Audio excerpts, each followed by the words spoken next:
So how does it actually work? We would reach out to Tours by Locals, and you would pair us with somebody, or I mean, is there selection involved? How does that all come about? So you get to choose your guide. Absolutely everything is online.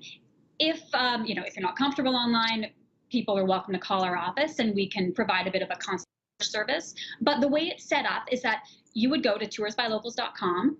It says right there on the homepage, where are you going? So let's say you're going to Tokyo, for instance. You just type that in. You'll then come to a page that shows you all of the tours that our guides offer.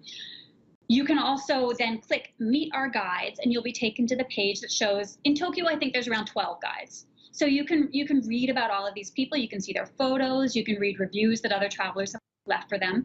Pick the person that most speaks to you. So we won't do the matching for you. You get to do that yourself, because you know what your areas of interest are, and you can pair that with a guide that really can help you see what you really want to see in Tokyo. So you pick your person, and you can send that guide a message, introduce yourself, let them know what you're interested in doing, or just say, hey, I don't know anything about Tokyo. These are my interests. I'm a foodie. I might want to see a local market. Make me an itinerary. That guide will do that for you, and then you just book and pay for your tour online. Your guide will meet you at your hotel or whatever other meeting spot that you've agreed on in advance, and away you go. You're good to go.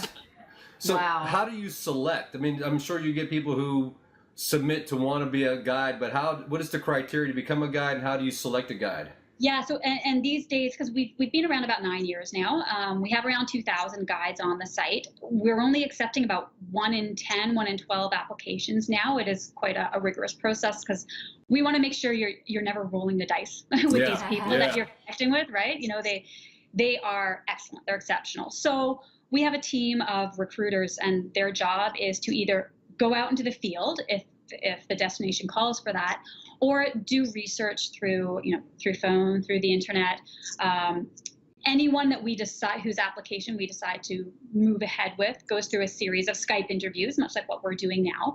So our recruiters can get a sense not only of their language skills and their knowledge base, but whether they're a pleasant person to spend time with, So a series of interviews, and then we do background checks, safety checks, that sort of thing, reference checks, and if the partnership looks like it's going to work for both sides, then they're brought on.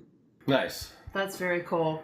I'm so interested. I'm like, okay, let's go to San Diego this weekend and do something. It's fun. As you say, you can even do it in your own backyard. So I'm here in Vancouver, BC, and we have about 12 guides working here. And yeah, I've spent time with a few of them and learned things about my city I had no idea existed. And Vancouver is crazy beautiful, so we need to make that happen. Yeah, we need to come there. You do. Well, you know what? Interesting little stat here. So for the month of May, we sold more tours in Vancouver than anywhere else in North America. Nice. So people are coming to Vancouver. Very cool. And it sounds like, what you were explaining, that the tours are customizable. So if you want to see something, or maybe you don't even know what you want to do, they can just customize it and maybe show you the top sites or things like that. Or if you do want like a food tour, they could do that as well. Yep, definitely. So you'll see every guide has their own little niche, right? Okay. One of our guides, Jen, in Vancouver, she's very much a foodie, and she's really into the local neighborhoods, getting people out of the downtown core and exploring what they might not see otherwise if they, say, took a shore excursion from one of the cruise ships that comes into port here.